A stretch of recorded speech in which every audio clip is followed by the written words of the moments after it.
दिल्लीतना शरद पवार गल्लीत आलेत तर त्यांच्या बुडाला आग लागणं स्वाभाविक आहे। बारामतीच्या निवडणुकीवरनं शरद पवारांनी एक वक्तव्य केलेलं आहे की बारामतीची निवडणूक ही स्थानिक समीकरणाची आहे। एका राष्ट्रीय एवढ्या मोठ्या नेत्यांनी असं वक्तव्य कसं पाहता याकडे?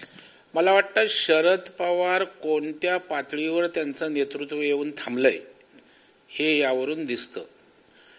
महाराष्ट्राचं हे नेतृत्व राष्ट्रीय नेतृत्व म्हणून आम्ही बोलबाला करायचो, देशाचा उद्याचे पंतप्रधान होऊ शकतील। आज त्यांना गल्लीतल्या प्रश्नांवर स्थानिक पातळीवर त्या ठिकाणी घुमत राहावं लागतंय।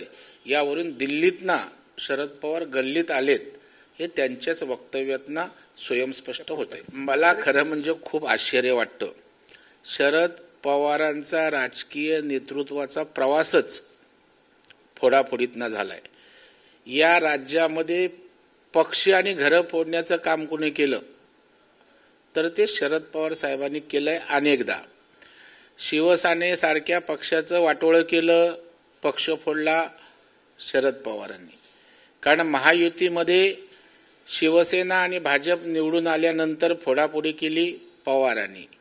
या राज्यामध्ये अनेक घरं फोडली पवारांनी आणि त्याच्यामुळे सौ चुहे खाके बिल्ली हचको चली अशा प्रकारचं पवारांचं त्या ठिकाणचं वक्तव्य आहे।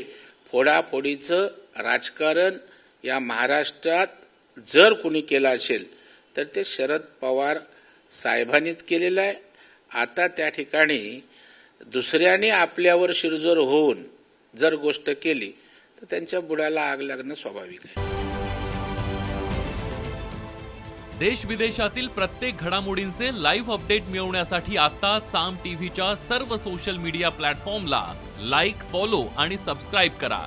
तसंच सर्व नोटिफिकेशनसाठी बेल आयकॉन प्रेस करायला विसरू नका।